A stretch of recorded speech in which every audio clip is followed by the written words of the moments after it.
로마서를 함께 보려고 합니다. 오늘 서론입니다. 로마서 들어가기 전에 왜 바울이 내가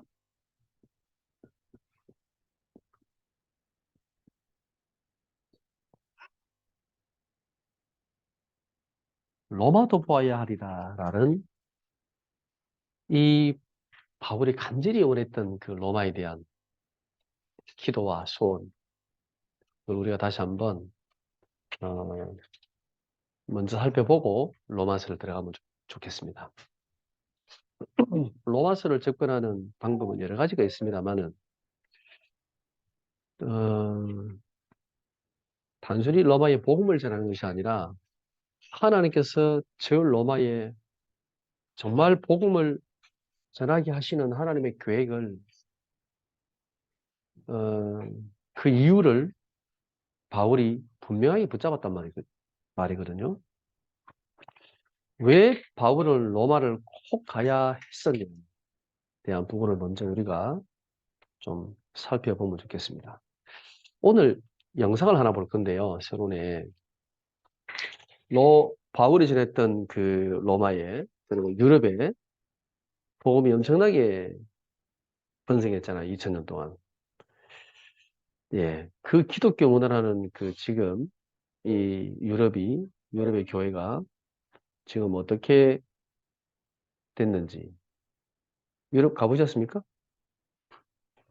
못 가봤습니까?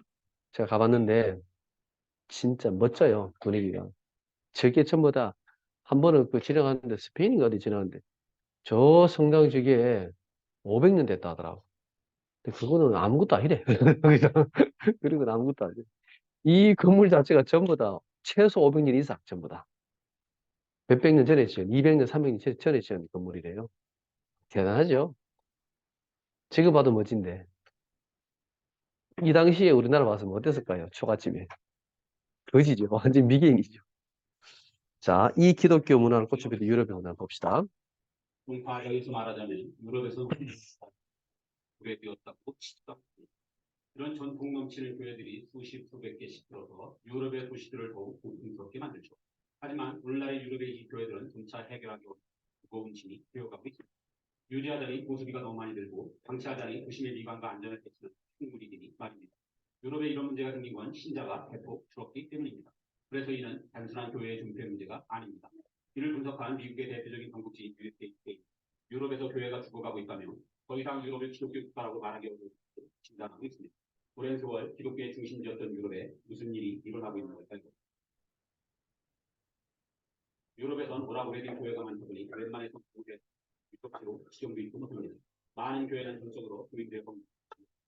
옛날처럼 국정가문의 직접적인 수업을 기하지 못했습니다. 그런데 교회의 예배 친목자와 도장 무인들 340명 된 교회가 부족합니다. 인구가 적은 시골로 갈수록 이 문제는 더 심각합니다. 대부분의 이 역사적인 교회 건축물을 준 50년마다 대대적인 이 비용을 감당할 수 없게 된 유럽의 교단들은 교회 건물을 잇따라 구글에 잠깐 검색만 해봐도 부동산 중개업소에 매물로 올라온 교회가 수두룩합니다. 성스러운 교회를 거주지로 배조하면 전국을 바꿀 수 있다며 교회 매입을 개선 대학교 교회는 서점, 카페, 레스토랑, 아파트, 호텔, 유치원, 극장, 박물관 등 다양한 용도로 사용되니 때론 매우 불경한 장소로 쓰이기도 합니다. 신성시 되던 교회가 하루아침 사이에 나이트클럽이나 스트릿바로 변신하기도 하죠. 독실한 신자들의 비난을 감수하지 않을 수 없을 만큼 유럽의 많은 교회가 급한 처지라는 뜻입니다. 영국의 성공의 교회는 총 16,000개 정도 됩니다. 이 중 4분의 3이 일종의 문화재인 역사적 건물입니다. 하지만 영국 성공회는 지금 큰 위기를 맞고 있습니다. 교회 4분의 1 이상이 일요일 예배 참여자가 20명도 안 됩니다. 이미 1980년대부터 30년 동안 9,000개의 교회가 문을 닫았습니다. 이 와중에 스코틀랜드 에든버러에 있는 한 루터 교회는 프랑켄슈타인이라는 수식으로 바뀌었고 브리스톨에 있는 세인트폴 교회는 서커스 훈련학교가 새 주인이 되었습니다. 교회의 높은 천장이 서커스의 딱이었죠. 맨체스터 쪽에 있던 주식이 교회 놀랍게도 부스람 사원이 되었습니다. 하지만 영국에서는 아직도 1600개 정도가 신자 없는 교회라 세계 대순합입니다. 불가피합니다. 잠시 쉬어가는 타입입니다. 오죽하면 지금 영국은 미국 남부의 친례 교단으로부터 순교 대상으로 지정되어 있습니다. 미국 남부 교회의 영향을 받는 우리나라의 개신교들도 수시로 영국에 선교하러 다녔죠. 한때 세계 선교의 중심지였던 영국의 위상을 생각하면 정말 대지감입니다. 프랑스에는 15,000개의 역사적 교회가 있습니다. 이들 교회는 그나마 전국 보조국으로 뻗어나가고 있습니다. 하지만 프랑스에서도 가톨릭 신자들이 급감하고 있습니다. 주일 미사에 참여하는 프랑스 가톨릭 신자들은 10명 중 1명뿐입니다. 이제 프랑스도 성당을 설거나 혹은 펠거나를 선택해야 하는 한계점에 서 있습니다. 그 경우 당장 5분의 1인 승천계가 바로 예상이 될 것입니다. 독일 역시 신교, 부교 가입 없이 위기입니다. 지난 20년간 가톨릭 성당은 500개 이상이 문을 닫았습니다. 이 중 3분의 1은 그냥 걸어버렸고 3분의 2는 미술관, 카페, 펍을 운영하는 업체에 팔았습니다. 이 바람에 성직자는 물론 교회 관련 직원이 40%가 해고되었습니다. 개신교도 340개 이상이 폐쇄되었는데 함부르크의 교회는 이슬람 센터가 되었습니다. 2만 개 이상의 교회가 있는 이탈리아에선 적어도 1000개가 아무도 쓰지 않아 폐허 상태입니다. 로마의 한 중세 성당은 그나마 주인을 새로 맡았는데 사크로의 프로파노, 즉 신성하면서 불경한이란 얄궂은 이름의 레스토랑이 불어섰습니다. 보수적인 가톨릭 국가인 스페인은 신자의 5분의 1만이 미사에 참석하면서 교회가 스케이트보드장, 바, 나이트클럽으로 부르고 있고 테포는 프라하의 800년 된 성 미카엘 주요 업체에 큰 충격을 줬습니다. 유럽 국가들 사정이 비슷비슷하지만 뭐니 해도 유럽에서 가장 심각한 나라 네덜란드입니다. 암스테르담의 유서 깊은 한 교회는 나이트클럽 경영장으로 바뀌어 수단적인 국민이 고수도회가 지은 성당은 소정으로 바뀌었고 고색 상연한 수도원들은 내각부, 호텔과 대학교, 팔각군되었습니다. 이렇게 네덜란드에서는 지난 10년간 가톨릭 교회 1600개 중 3분의 2가 문을 닫았고 개신교 교회도 약 700개가 철거나 매각 직전입니다. 1950년대만 해도 신자의 90%가 예배에 참석했지만 지금은 5%도 되지 않니 교회의 재정이 견딜 수가 없는 것입니다. 교회는 남아도는데 미사나 예배를 이끌 성직자가 부족한 것도 유럽 교회가 안고 있는 고민입니다. 얼핏 지원 상태로 보이지만 사대 지망생이 더 빠른 속도로 줄고 있기 때문입니다. 프랑스는 더욱 채워지지 않지만 아프리카 시민들에게 생각을 이고 있습니다. 그 숫자가 영국 역시 과거 자신의 식민지였던 스리랑카, 아까 공동지에서 수입자를 투입하고 있죠. 스위스도 인도 남부 케랄라주 출신의 사례가 많이 들어가 있습니다. 전통적인 가톨릭 국가인 이탈리아에서는 분당의 최대 4%가 동유럽과 아시아 출신의 독립자에 의해 만성적인 사제 부족을 겪고 있는 독일의 교회는 사제가 있는 때만 존재한다는 국가의 교회법을 벗어나 점차 충신도에게 미사 직전을 느끼는 것만을 결정하고 있습니다. 때 유럽인은 꼭 기독교인이라는 의식이 적용되면서 왜 기독교가 급대해야 하는지를 이해하는 건 쉽지 않습니다. 서구의 기독교 국가들이 드는 이유도 중구난방입니다. 우선 출산율 저하입니다. 이는 높은 출산율로 유럽에서 교세를 유지하고 있는 동방적 교회와 이슬람을 보면 식견이 비교됩니다. 교세를 지탱해줄 인구 베이스 자체가 무너진 것입니다. 여기에 오랜 세월 기독교 가치관이 퇴보하면서 이웃들이 부담되죠. 이로에만 님은 함께 교회를 통한 유럽의 전통적인 민족의 해치에서 소위 무대 신앙적인 지배하기 힘들어졌죠. 사람들은 안전하고 편안하며 예측 가능한 환경에서 자라면 훨씬 덜 종교적이다. 서유럽은 2차 대전 이후 평화와 함께 경제적인 부를 누려왔습니다. 즉 종교의 효용성이 떨어지는 환경이라고 할 수 있죠. 달라진 국가의 역할 변화도 기독교 세태의 중요한 요인입니다. 고소득 국가일수록 그리고 복지국가일수록 그 나라의 종교성은 약화된다는 게 연구 결과입니다.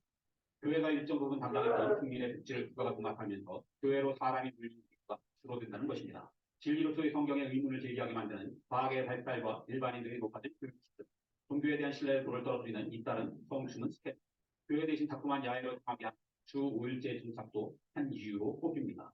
이유가 뭐가 됐든 미래에도 유럽에서 기독교가 예전 같은 명분을 갖기 힘들 것 같습니다. 젊은 층들의 이탈은 더 심하기 때문입니다. 16세에서 29세 사이를 대상으로 한 설문조사 결과 교회 출석은커녕 다수가 아예 신의 존재 자체를 믿지 않고 있습니다.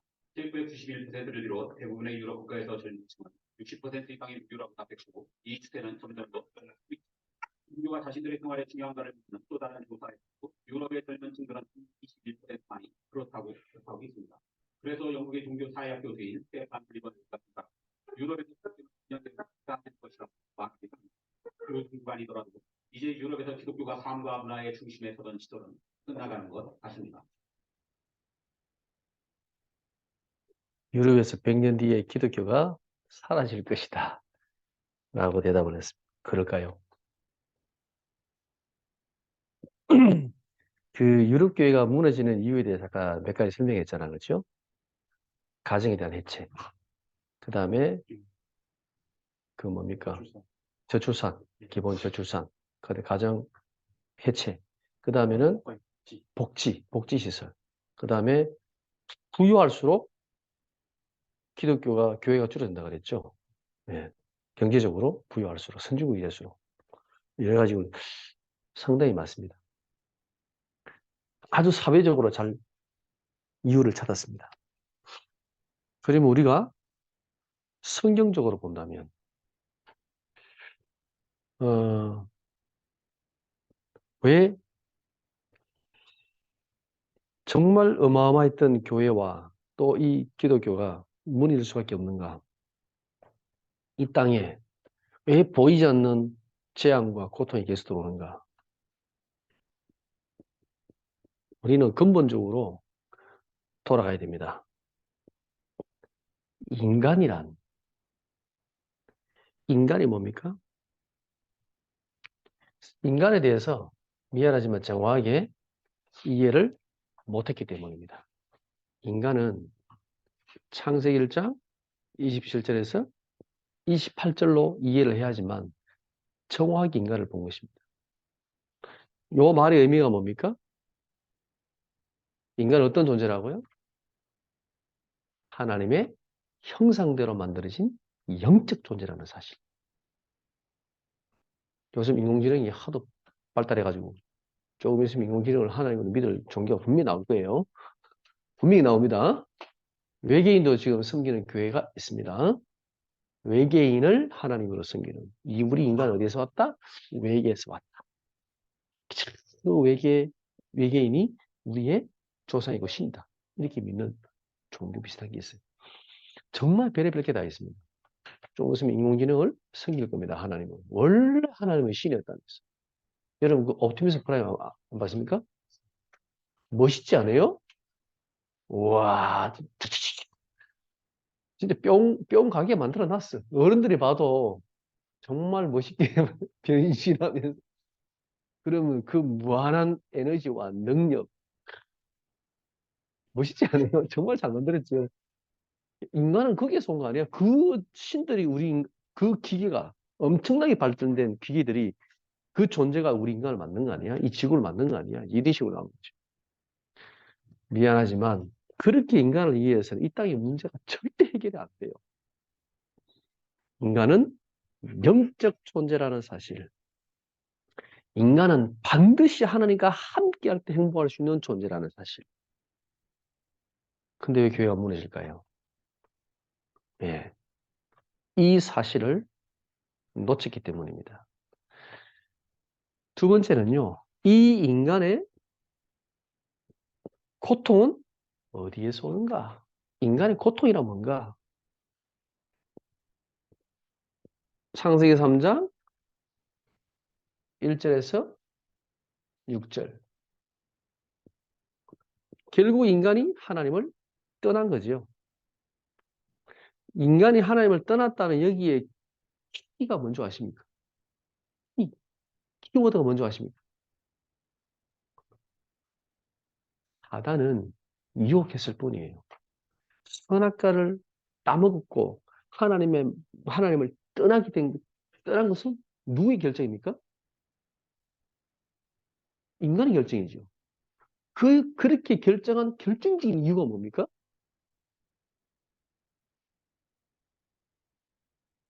그게 원죄입니다. 원죄가 뭔지 아세요? 한마디로 말하면 나는 하나님이 필요 없어. 이 말이. 나는 내 스스로 완전. 나는 내 스스로 행복할 수 있어. 하나님 필요 없어. 그게 원죄예요. 그래서 하나님을 떠난 거거든. 선악을 따먹은 거거든. 지금 똑같잖아요. 인간이 하나님 없이 종교가 없이 인공지능을 만들고 이 땅에 유토피아를 만들고 우리는 영원히 살겠다는 거죠. 2029년 언제입니까? 제가 몇 년에 49년 했습니까? 49년이 되면 인간은 영생할 수 있다. 안 죽을 수 있다고 했죠. 과학적으로. 야, 정말 대단하지 않아요? 인간의 과학 기술이? 아마 앞으로 놀라운 시대가 될 거예요. 놀라운 시대가. 지금도 놀랍지만 앞으로 더 빨리 발전하게 될 거예요. 그 의미는 뭐냐? 바탕에는요. 인간은 하나님 없이 행복할 수 있다. 두 번째. 여기에서 인간의 모든 고통이 다 시작된 거예요.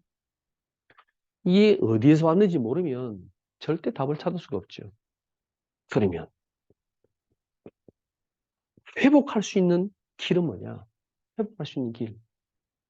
하나님이 유일하게 한 길을 주셨습니다. 그죠? 그게 바로 여자의 후손 그리스도입니다. 이 세 가지를 몰랐기 때문에, 그죠? 이 땅은 재앙과 고통과 멸망이요. 계속 들어오는 거예요. 교회가 어마어마해졌는데, 막강해졌는데, 왜 교회가 다 무너지느냐? 이 세 가지를 놓쳐버렸기 때문에. 이 세 가지를 별로 중요하게 생각하지 않기 때문에 교회는 무너질 수밖에 없는 거예요. 여러분이 이 복음을 다시 확실히 붙잡아야 됩니다. 늘 듣는 말이잖아요. 그렇죠? 늘 듣는 말인데 정말 중요합니다. 이 창세기 1장에서 3장까지 그죠? 인간의 뭐냐? 인간은 고통 어디서 왔냐? 회복할 수 있는 길은 뭐냐? 이걸 다 주셨어. 창세기 1장, 2장, 3장이. 여러분이 여기에서 이것만 알아도요. 여러분은 모든 답을 알고 있는 거예요. 가지고 거예요. 자, 로마도 봐야 그러는데 보세요. 이 세 가지 사실을 몰랐던 개인, 국가 반드시 멸망했습니다. 반드시 실패합니다. 이게 성경과 역사가 말하고 있는 거예요. 성경과 역사가.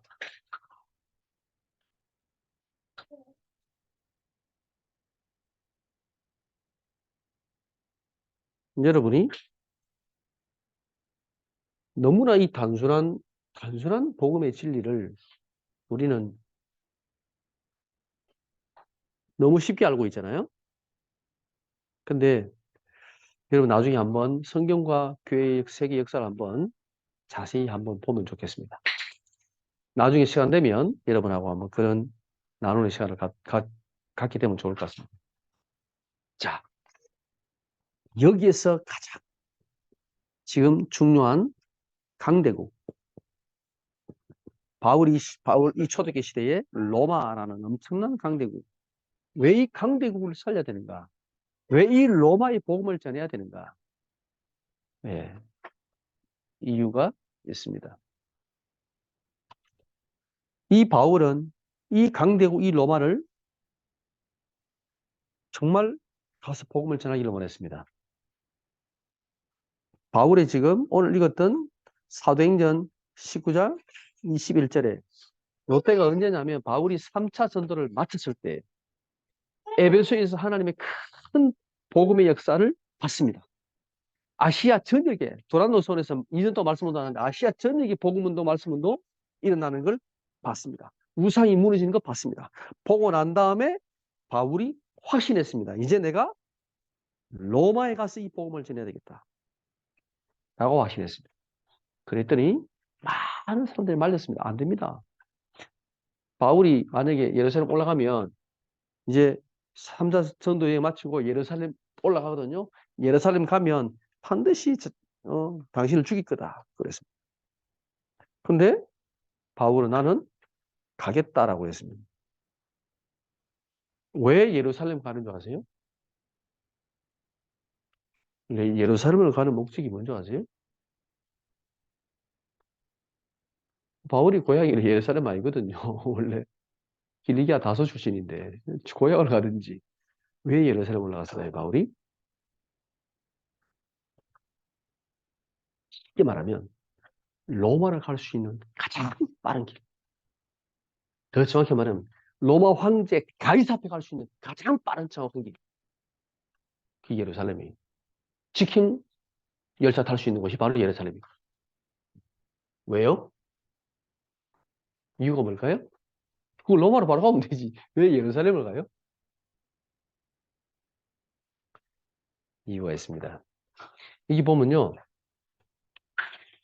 사도행전 23장 11절.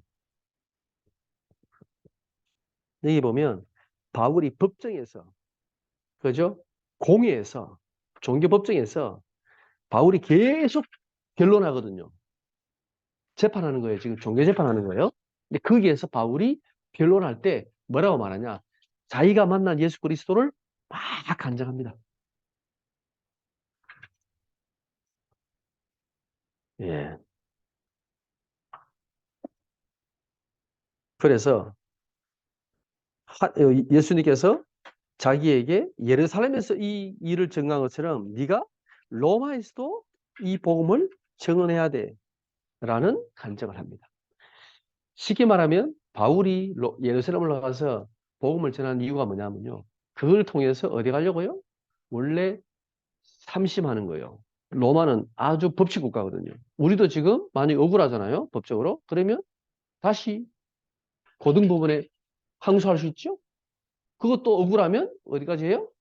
대법원까지 가잖아요. 예. 로마가 그런 법치 국가예요.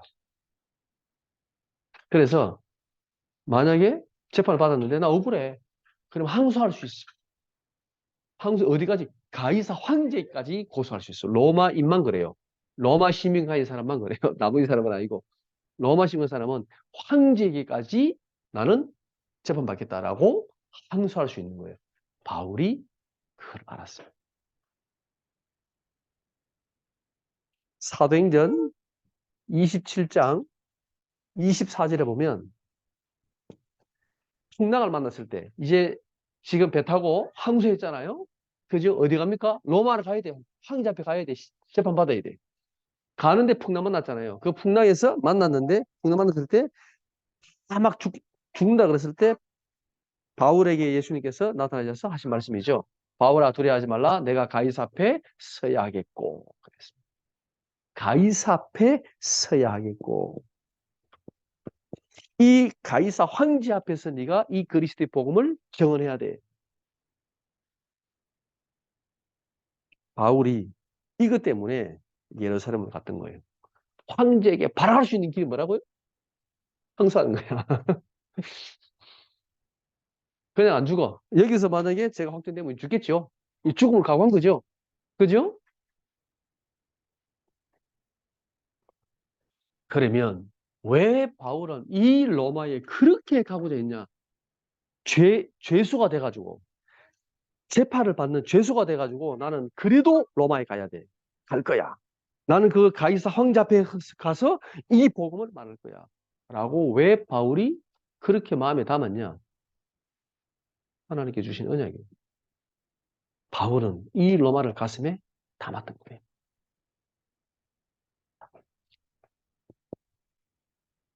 그러면 바울이 가슴에 담았던 이 로마 복음화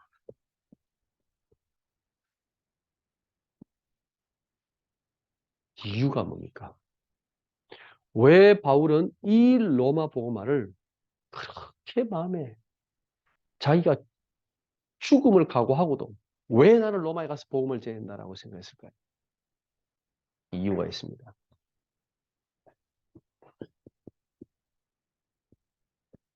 이 강대국, 그 당시 최고의 강대국, 팍스로마입니다. 팍스로마. 로마의 평화. 로마는 건드릴 나라가 없어. 그렇죠? 막강한 나라예요. 이 엄청난 로마가 강대국이 재앙의 신원지예요. 여러분 일본 가봤습니까? 일본은 자주 여행 가니까 가봤죠? 네. 놀러 다니면 잘 안 보이는데 여러분이 캠프하러 가면 전도를 하면 보입니다. 일본에 여러분 정신병자 얼마나 많은 줄 아십니까? 정신병자를 혹시 본 적 있습니까? 여행 가가지고? 보이던가요?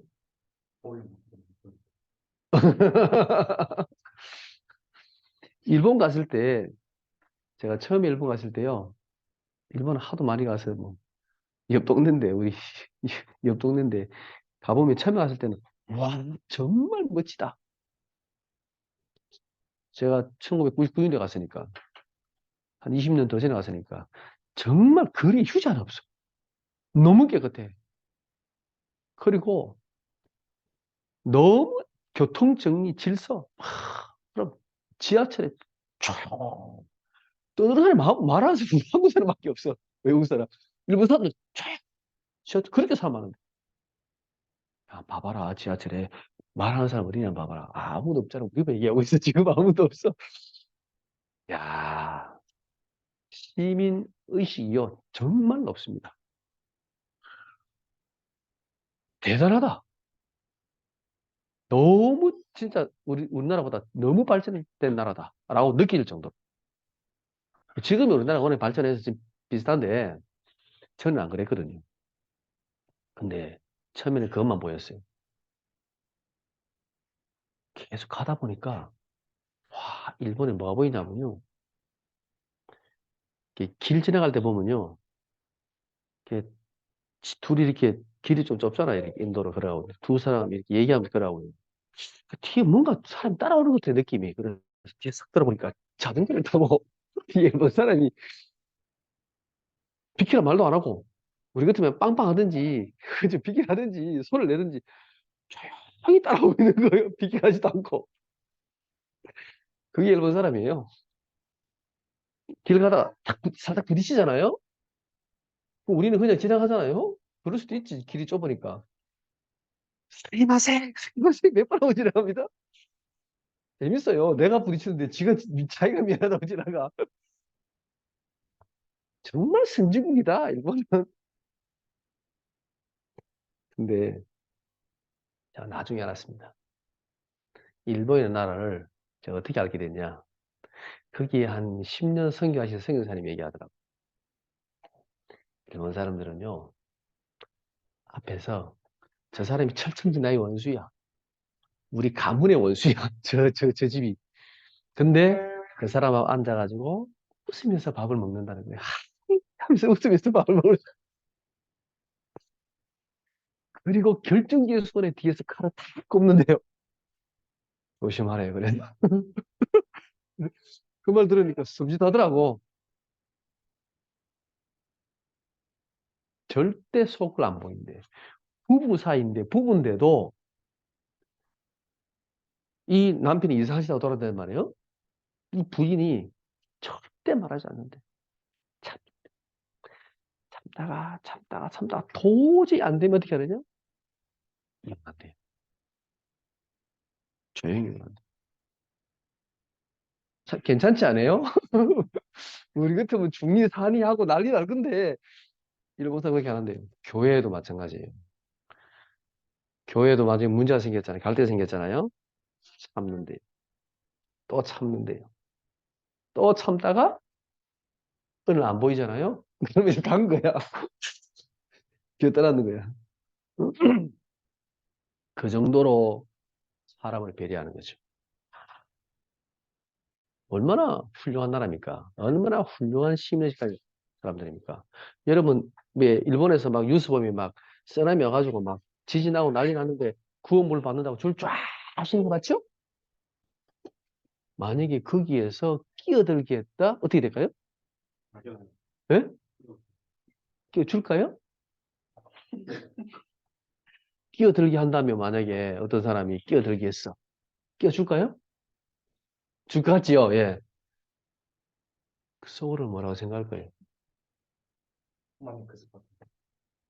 예, 속으로는요, 인간 취급 안 해요. 저 인간 아니야. 이렇게 지금 줄가 서 있는데 중간에 끼어들어? 저 인간 아닌 거지.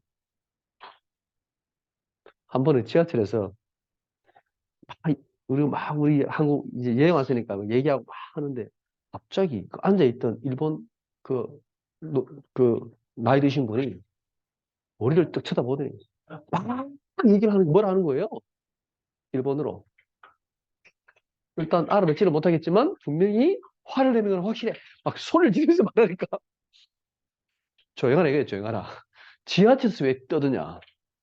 근데 그 표정과 말이 정말 그 무시하는 표정과 말투로, 막 그런 말투로 막 눈빛으로 막 얘기하더라고. 쫄아서 가만히 있었잖아. 우리는 지하철에서 충분히 말을 할 수 있는데 이 사람들은 말하면 안 되는 거예요. 그렇게 말을 해서 다른 사람에 피해를 주는 인간은 그건 인간이 아니에요. 이해돼요? 일본이 좋은 사회 같지요? 좋은 나라 같지요? 살면 그래 정신 문제 오는 거예요. 정신 문제 오는 거예요. 보통 나라가 아니에요. 여기 일어나는 왕따, 이미 그러니까 이지메 문화, 그죠? 그리고 타락된 문화, 일본에서 다 나왔습니다. 그죠? 그리고 애들 보는 애니메이션이 전부 다 우상 귀신 문화, 그 전부 다 일본에서 다 나온 겁니다.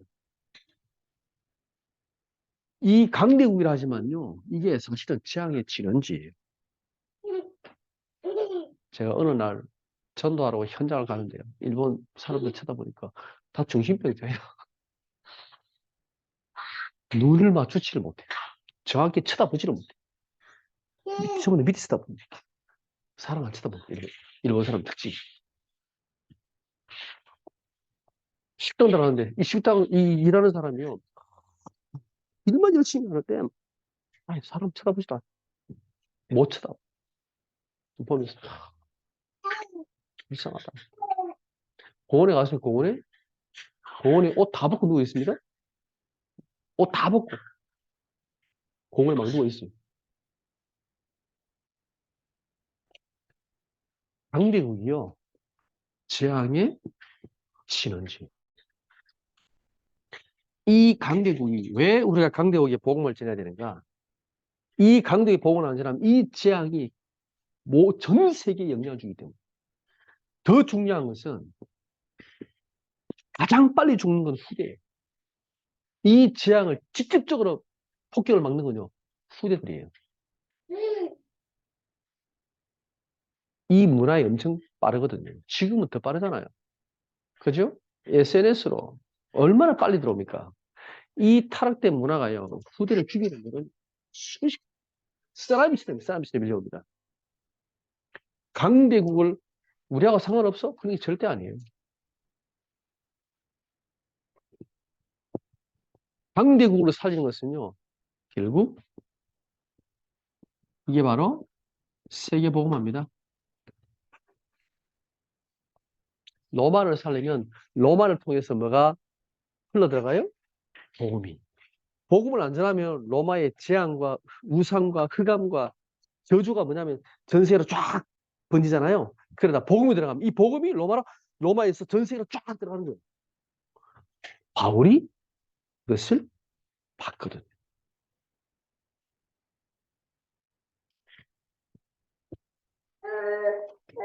고란노 손에서 말씀으로 2년 동안 했는데 거기 와서 은혜받던 사람들이 흩어져가지고 아시아에서 복음을 전했는데 아시아 전체 복음운동이 일어난 거예요. 만약에 그러면 이 복음이 로마에 들어가면 어떻게 될까요? 로마가 가는 모든 나라에 뭐가 들어가요? 복음. 세계 복음화가 훨씬 빠른 거죠. 안 그래요? 그러면 이 로마 복음화의 시간표는 뭔가? 이 로마 복음화의 시작은요.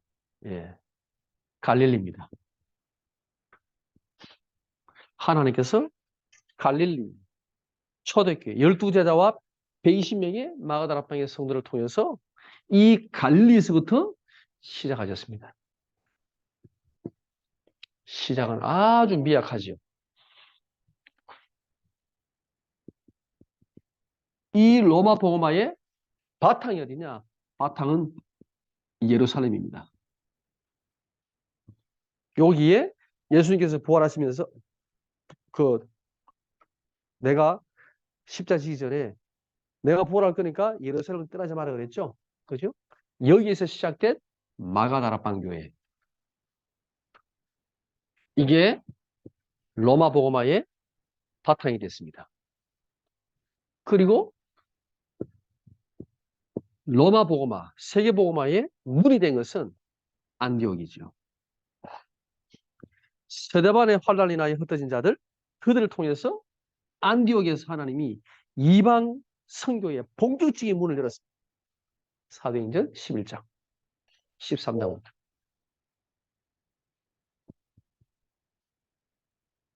그리고 로마 복음화를 위한 자원을 어디에 준비했냐? 자원. 많은 인력, 많은 제자들을 어디에서 준비했냐? 마게도냐에서. 빌립보의 루디아, 데살로니가의 야손, 고린도의 브리스가 부부, 에베소의 이름 없는 많은 제자들. 이 마게도냐에서 본격적인 로마 복음화를 할 수 있는 제자들을 준비했습니다. 자, 이제 그러면 로마 복음화, 세계 복음화의 본론. 예, 여기가 바로 로마죠. 로마를 복음하기 위해서 이 모든 것을 준비하신 거예요, 하나님께서. 이게 시간표입니다. 우리는 지금 어디쯤 있을까요?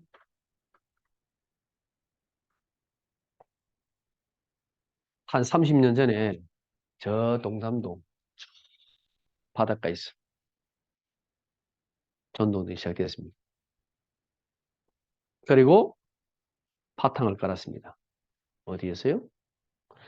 전국과 세계에 500명의 많은 목사님들이 목이 잘려가면서도 나는 이 복음운동 하겠다. 이렇게 나온 거죠. 그래서 우리 교단에 세워진 거잖아요. 바탕이 됐습니다.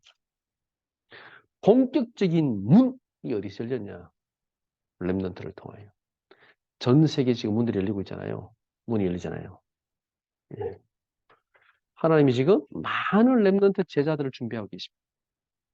이제 곧 로마 복음화, 세계 복음화 할 수 있는 하나님께서 응답을, 역사를 시작하실 겁니다. 여러분이 그 주여. 아멘. 아직 좀 실감은 들어오지만 이 응답의 속으로 지금 여러분이 하나님 준비하고 계신 거예요. 이게 로마 복음화의 시간표입니다. 그러면 이 로마 복음화의 주역들 누구냐? 첫 번째는요. 마가다라방 교회에 있었던 제자들. 120명의 제자들. 여기면 로마서 16장에도 이 제자들 이름이 나옵니다. 그 다음에는 안디옥 교회 제자들. 예. 사도행전 11장 26절 이게 보면 스데반의 환란으로 흩어진 제자들이 모였잖아요. 그 제자들 가운데 하나님께서 세계복음화의 주역으로 많은 제자들을 불렀습니다. 그리고 앞에서 얘기한 대로 마게도냐 여기에 여러 교회에서 제자들이 나왔죠. 루디아, 야손, 브리스길라 부부 그죠? 많은 제자들이 나왔습니다. 그리고 로마. 이 로마서 16장에 보면요. 한 30명 넘는 사람이 나옵니다. 여기에 로마의 정치인도 있습니다. 로마에서 아주 경제를 움직이는 경제인도 있습니다. 그리고 노예도 있습니다. 노예. 정말 다양하죠. 정치인, 영향력 있는 정치인, 영향력 있는 경제인, 그러면서도 노예도 함께 있어요. 로마 심장에 보면. 다시 말하면 로마에 살고 있는 로마 현지인 제자들 통해서 하나님은 로마 복음화의 문을 여십니다. 자, 그러면 이 로마 복음화를 위한 메시지는 뭐냐? 예. 로마서 1장에서 11장까지가요. 전반부입니다.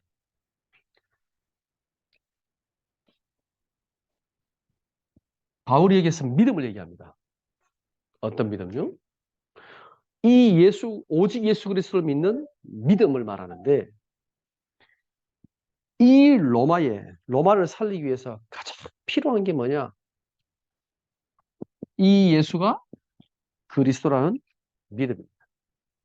이거를요, 아주 신학적으로, 복음적으로, 그리고 그 로마 교회의 문제를 가지고 깊게 설명합니다.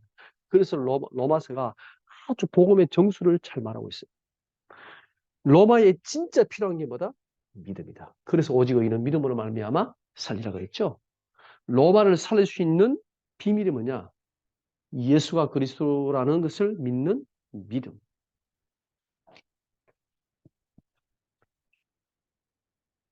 후반부는요, 12장에서 15장까지. 후반부에는 그러면 이 전도자로서 우리는 어떻게 살아야 되는가? 삶에 대한 얘기를 합니다. 그리고 마지막 16장에, 그죠? 전도자. 이름이 쫙 나와 있습니다. 로마 복음화의 주역들이죠. 이들이 어떻게 응답받았는가? 이들을 통해서 하나님께서 로마 복음화에 어떻게 역사하셨는가? 이 바울의 그런 메시지가 나오죠. 자, 간단하게 살펴봤습니다. 바울이 내가 로마도 보아야 하리라. 여러분이 로마서를 하면서 그냥 로마서 성경을 우리가 아는 것도 중요하지만 하나님 내게 주시는 이 응답들을 여러분이 꼭 찾아냈으면 좋겠습니다. 그래서 로마서를 하면서 여러분이 한번 질문을 던져보세요. 자, 나는 이 복음의 역사, 흐름을 알고 있는가? 내가 지금 어디에 서 있는가? 이 복음의 역사와 복음의 흐름 속에 있는가?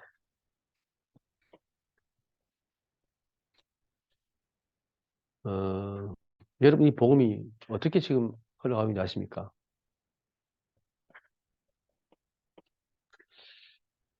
시간이 조금 약간 됐는데 재미있는 영상을 하나 볼까요? 이 영상은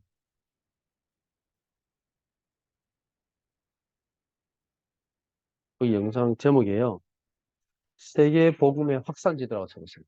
세계 복음의 확산지도. 복음의 확산지도.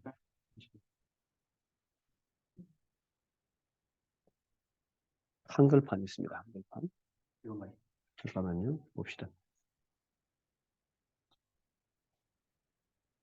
자, 저 위에.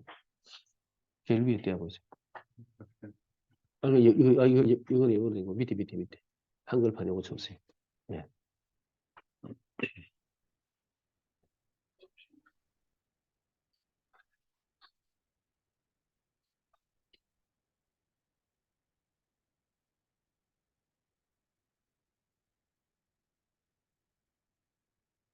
보세요.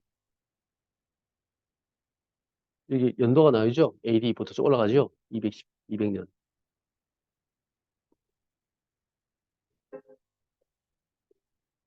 기독교 확산됩니다.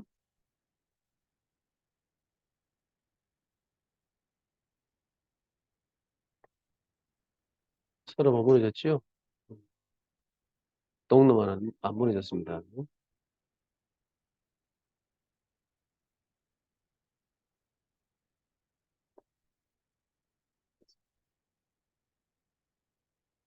예, 마호멧이 나타났습니다. 이슬람으로 바뀌기 시작합니다.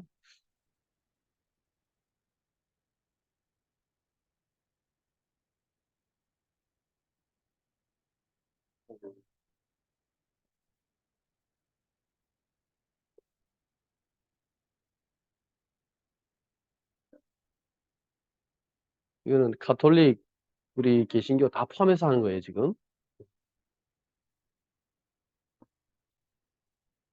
기독교. 흰색이 기독교입니다. 지금 선교를 다시 시작한 거예요. 징기스칸이 세계를 장악했잖아요.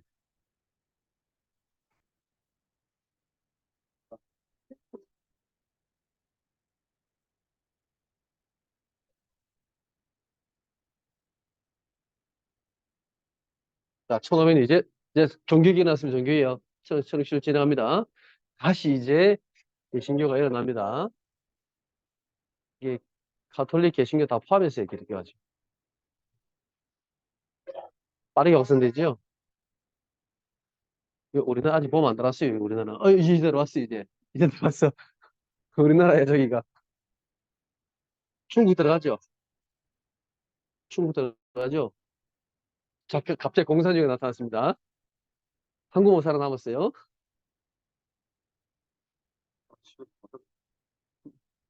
재밌게 만들었죠? 2015년까지입니다.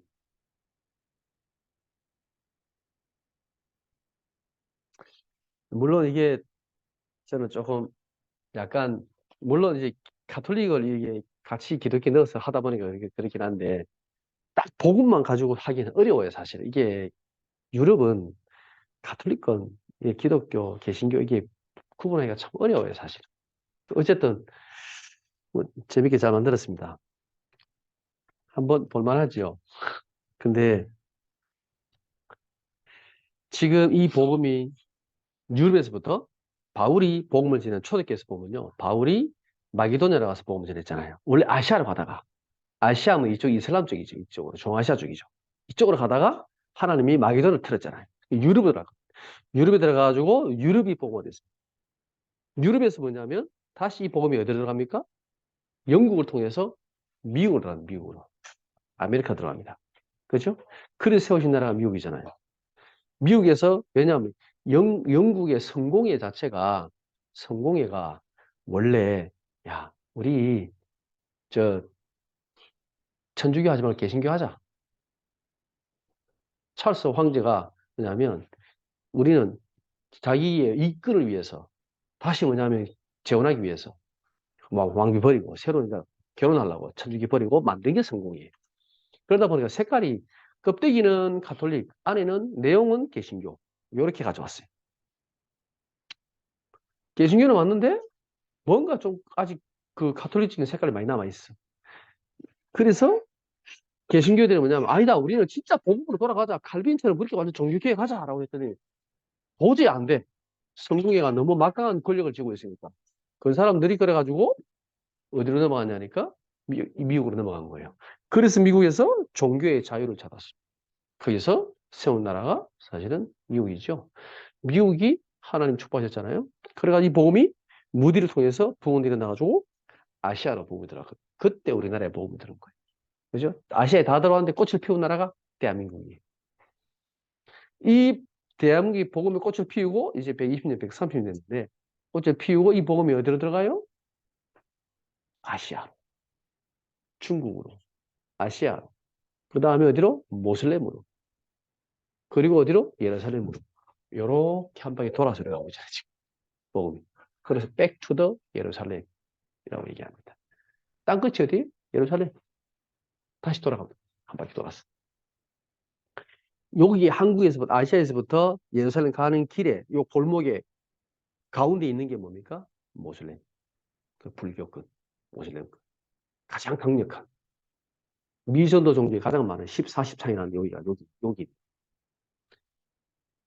물론 우리가 전 세계 복음화를 다 해야 되지만 지금 이 복음의 역사의 흐름이 지금 하나님께서 세계 복음화를 이루어 나오고 계십니다. 거기서 지금 하나님이 한국을 교두부로, 한국을 통해서 하나님이 지금 렘넌트를 통해서 세계 복음화하실 하나님이 축복을 우리에게 주고 계신 거예요. 왜 한국이 이렇게 작은 나라가 세계 강대국일까요? 신기하지 않아요? 아무것도 없는데. 우리 실감이 나잖아요. 해외 나오면 실감이 돼.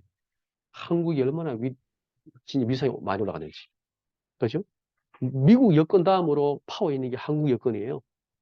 그래서 한국 여권 잘 가지고 다녀야 돼. 해외 가면 다 훔쳐갑니다. 네, 그 정도로 파워가 있어요. 왜요? 뭐하라고? 선교하라고. 하나님이 축복을 쏟아붓는 거예요, 지금. 누구 때문에? 렘넌트 때문에. 여러분 때문에 그런 거라고. 어른들이 잘해서 그런 게 아니고 여러분 때문에 렘넌트가 축복을 받아야 세계복음화 될 거니까. 여러분 이 역사에 복음의 역사의 흐름 속에 있다는 사실을 꼭 기억하세요. 그냥 이 다락방 전도운동이 우리끼리 전도운동이 아니에요. 하나님 지금 한 시대에 그죠? 이 복음의 역사의 세계복음의 역사의 흐름 속에 지금 우리를 부르고 계신 거예요. 저는 그렇게 확신합니다. 두 번째 질문은요.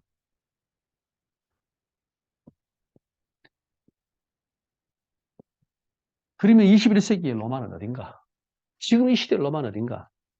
어디입니까? 미국, 미국. 또 어디입니까? 중국, 중국. 또 어딜까요? 유럽, 예. 인도. 유럽, 영국, 독일 이런 나라들이죠. 예. 러시아도 힘 좀 쓰고 있잖아요. 일본, 아시아 중에 일본 이런 나라들. 아프리카에서는 케냐 이런 나라들. 강대국도 있어요. 강대국. 이런 나라들이 지금 이런 나라들에게 복음을 전해야 됩니다.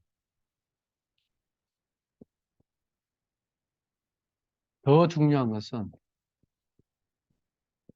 나의 로마는 어딘가를 찾아야 됩니다. 내가 정복해야 될 로마는 어딘가. 네. 여러분이 가야 될 현장의 로마는요. 어떤 사람은 기업이 될 수 있고, 어떤 사람은 경제가 될 수 있고, 어떤 사람은 정치가 될 수 있고, 어떤 사람은 뭐 교육이 될 수 있고요. 과학, 문화, 현장. 나의 로마. 완전히 복음 없이 혈갑으로 잡혀 있는 현장. 여러분 여기가 나의 로마입니다. 저는 대학입니다. 저에게 로마는 이만 대학입니다. 저에게 나는 복음을 전할 거야. 저에게 제자를 찾을 거야. 하나님이 제게 주신 로마는 대학입니다. 여러분의 로마를 꼭 찾으세요. 그거를 여러분이 붙잡는 순간 하나님 역사가 시작돼. 별거 안처럼 보이잖아요. 붙잡는 순간. 아, 하나님 내게 주신 로마가 이거구나라고 여러분이 딱 붙잡는 순간 하나님의 축복이 진짜 시작된다니까요. 잡아보세요. 바울이 로마에 가서 로마에서 다 복음 전한 게 아니에요. 제수로 갔는데 집에 갇혀 있었다니까 이렇게 집에 못 나갔잖아요. 가택 연금 냈으니까. 그죠? 여기 안에서 제자들에게 복음을 좀 전했을 뿐이에요.